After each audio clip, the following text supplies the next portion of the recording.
E aí, pessoal do História e Concursos, tudo bem? Professor Alberto Garcia. Hoje trouxe uma nova informação para você que vai fazer o certame de Itabaiana, né, professor? Isto.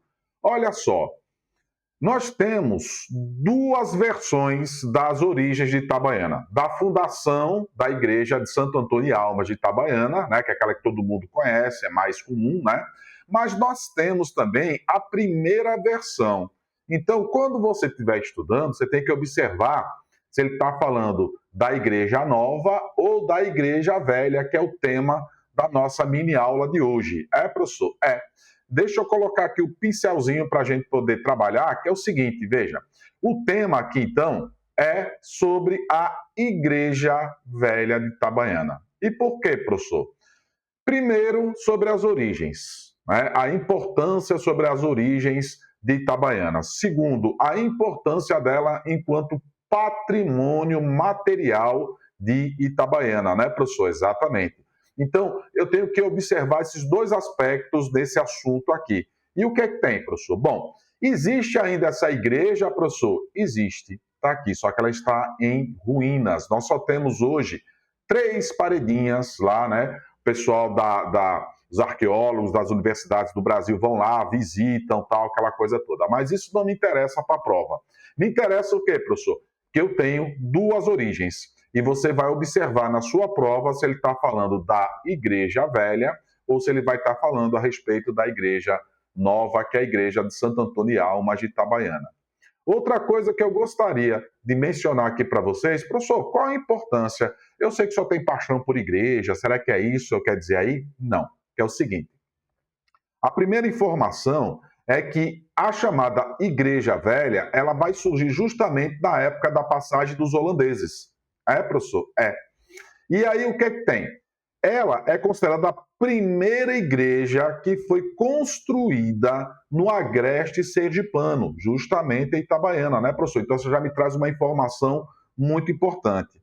Agora veja, professor, e por que construiu igrejas? Porque normalmente as irmandades ou as ordens católicas, né, podia ser jesuítica, carmelita, beneditina, né, aqui, no caso de Itabaiana foi uma irmandade chamada a Irmandade de Santo Antônio e Almas, tá? Mas antes dessa irmandade chegar, os jesuítas passaram por ali, né, professor? Exatamente. E aí o que acontece?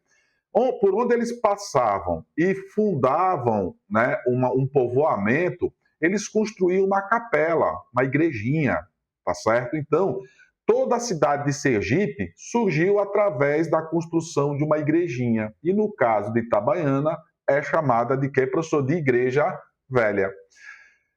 Tem algumas características aqui, professor? Tem. Primeiro, uma engenharia bem primitiva, bem daquele tipo mesmo, assim, construída às pressas, né, professor?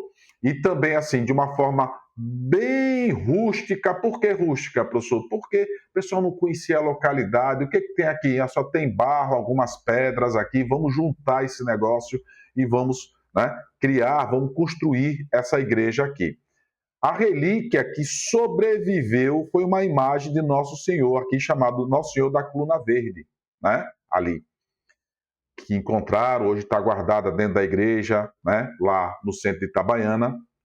E ela me traz algumas outras informações. Quais são elas, professor? Olha, antes de 1642 aqui, ó, a fundação dessa igreja, chamada Igreja Velha, como eu já disse aqui a vocês, que é a primeira igreja que nós temos registro da região do Agreste Sergipano. É a chamada Igreja Velha, né, professor?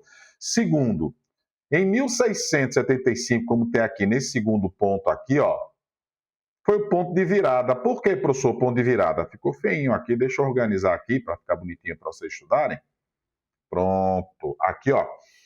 É a partir de 1675, justamente bem depois da expulsão dos holandeses, Itabaiana é vendida para uma irmandade, que é a Irmandade, né, das Almas, e aí eles começam a construir uma nova igreja, que é aquela igreja que vocês conhecem lá no centro de Itabaiana. E o que é que tem, professor? Com o passar do tempo, a chamada Igreja Velha, né, ela ficou abandonada E a Igreja Nova, lógico, a cidade de Itabaiana começa a se desenvolver ao redor dela, ela vai crescendo, ela vai ter até aquele aspecto que vocês conhecem hoje, quem já visitou Itabaiana sabe o que eu estou dizendo. E o que que tem? O que que tem é o seguinte, que a Igreja Velha hoje, né, por incrível que pareça, devido ao descaso, né, vou dizer da autoridade atual, isso aí vem de anos e anos, ela ficou lá abandonada. Mas ela conta e registra, por quê? Porque nós temos paredes ainda lá em pé, registra a origem dessa cidade, que é a cidade de Itabaiana. E veja bem, coloquei uma observação aqui para vocês, que é a construção mais antiga, representando aqui um valor histórico simbólico, aqui ó, incalculável aqui. As suas ruínas, né, professor? Elas, colocar assim, ó, elas têm como valor para a prova da gente, como parte da cultura imaterial de Itabaiana. Em que sentido, professor? Na fé. Se falar da fé imaterial. Se ele falar da igreja, das ruínas, do que sobrou, aí é cultura material, porque ele está falando do prédio, do que sobrou daquele prédio, tá certo? Então, em algum momento, se ele mencionar a questão da igreja velha, a origem, da ordem religiosa, aí faz parte do patrimônio imaterial. Se ele mencionar da igreja velha, as ruínas, o que sobrou, como foi construído, o que foi encontrado ali, né? As paredes que são estudadas aí pelos órgãos, como as universidades e faculdades, aí passa a ser cultura material de Itabaiana. Tome muito cuidado entre a cultura material e a cultura imaterial. Uma palavrinha só pode mudar todo o sentido da sua questão. Tá certo assim? Então, professor Alberto Garcia deixa o abraço, né? E não esqueçam, né? Igreja Velha, início da história de Itabaiana. Igreja Nova já fala da fundação da cidade de Itabaiana. Beleza assim? Um abraço, até o próximo encontro. Tchau.